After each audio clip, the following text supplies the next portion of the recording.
there's likely to be a psychological reason for all of these things? I've gone past the stage of caring. I know what's real. I've seen them. I've been a lifelong experiencer of the UFO phenomenon. I've had 2 landing events next to my homes. I tend to specialise in folklore and why people have believed in unusual supernatural creatures. What do you think you guys disagree on? It's real. The US government said it's real. They have said that there are things that they don't understand. My feeling... No. They've actually said that these things are real. In the year 2000, the UK government brought out the Project Condor report. They said these objects are real, but we do not believe them to be dangerous. We've investigated them. We don't consider them a flight risk. Then in 2021, we had the Office of the Director of National Intelligence release this report, and this report basically was the American disclosure. They said, yes, these objects are real, but we do consider these to be a flight risk. They opened an office called Arrow, and they've got like 70 odd staff that work at this topic full time. They have said that the phenomena are real. That doesn't mean that they are either down to alien intelligence or to Chinese technology. True. I think that's where we disagree, isn't it? Generally, they've come up with things like it's space junk, like satellites or stars even, or you've got atmospheric junk, balloons and things like that, or you've got lights or interference from the ground, and that includes electromagnetic fields from the ground. And there's no reason to believe that there's hypercompetence involved in creating it. Seeing patterns is a normal human thing, it's adaptive.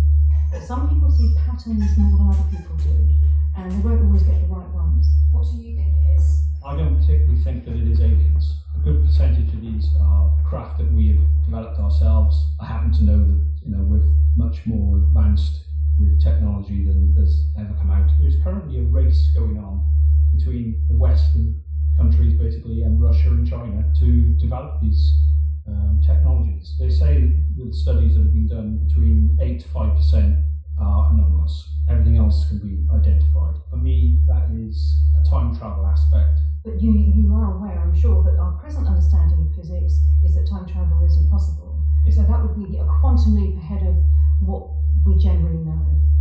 Yeah.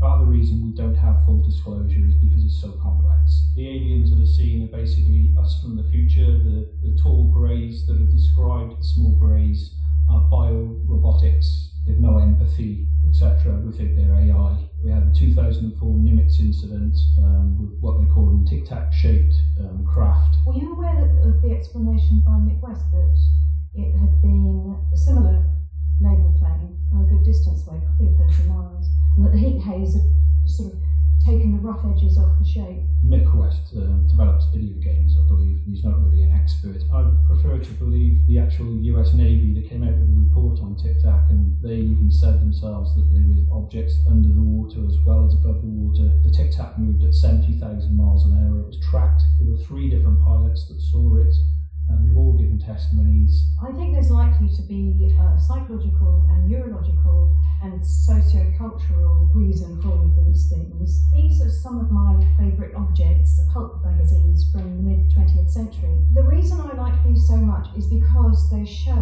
what was going on in society at the same time and how these unidentified aerial phenomena conformed to the expectations of the society, which was also reflected in its fiction and the stuff that it chose to consume. This is one of the photos that I took of the object that was in my neighbour's garden that shot down at thousands of miles an hour. When it landed, it completely changed colour, and a lot of people say, oh, that's plasma, but no, this changed blue. There was lots of different flashes of colour. I normally see these, but they're in threes. Some of the ones I see now are massive. Saw them a few years ago on Christmas Day. 3 of them were stopped in the road with my wife coming back from Christmas lunch, and we stopped because there was 3 of these giant orange orbs just above the road. How large was that? That was about the size of a transit van.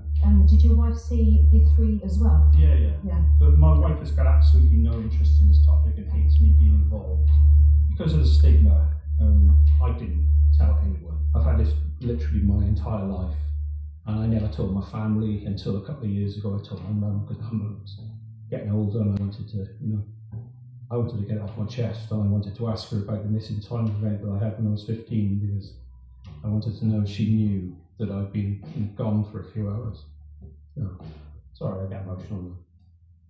And Deborah, do you have a moment that made you into the person you are? I had an experience when I was about 10 and I was dead scared of ghosts. I woke up in the middle of the night and I could hear somebody, it sounded as though they were picking up pebbles from a drive, you know, and then just throwing them up in their hands like that so that I could hear the clink of them in their hands. I heard it. I was certain. And then this person threw those pebbles against the radiator and I heard the clang on the radiator. And there was no mistake. 2 days later, I found behind that radiator some coins which I had stuck up on a piece of paper with some sellotape. And what I'd heard in the middle of the night was the coins had started to pull the sellotape off. They'd fallen down, clanged on the radiator, and I hadn't noticed because they'd disappeared behind it. It was an absolute instruction to me as to how fallible my own perceptions were. Is there something you think the other side wouldn't understand? I've gone past the stage of caring what other people think now. I know what's real. I've done the research. I've been doing this 7 days a week for 16 hours a day for the last 8 years. I know everyone at the top of the topic. I tend to try and get close to the people that are rational, are credible, that are not looking for any type of publicity. You try and avoid people that say they know. Nobody knows at this point. I suppose one of the things that worries me about the evidence with all this, it's very low level and ambiguous. Well, human beings are notoriously unreliable witnesses. We need an awful lot more than that. We know that we don't remember things well. We know that people have different personality traits and different neurological traits as well that tend to make them see and remember things differently. And I just wonder if the people who experience things, and that includes supernatural things, have a cluster of specific neurological traits that predisposes them to it. They're very prone to sleep paralysis, and I've heard interviews with you where you describe sleep paralysis to a T. I know how utterly compelling it can be. If you didn't know the neurological basis, you would totally buy into what you saw in front of you. I'd like to emphasise that none of this stuff means you're weird. I know I'm not weird. What do you think you agree on? I absolutely agree with that. You should be sceptical, and we've got to be careful who we believe, who we don't believe. It annoys me when I'm not considered credible because I'm not in the police, I'm not in the military, I'm not classed as a trained observer. Don't worry about it. All the evidence shows, all this trained observer stuff, it just doesn't mean there is no such thing as a trained observer. Do you know, I think we probably agree on quite a lot. We know that there's unidentified aerial phenomena. I think we would agree there's stuff that we don't understand yet. We just disagree on how certain we were on what it was.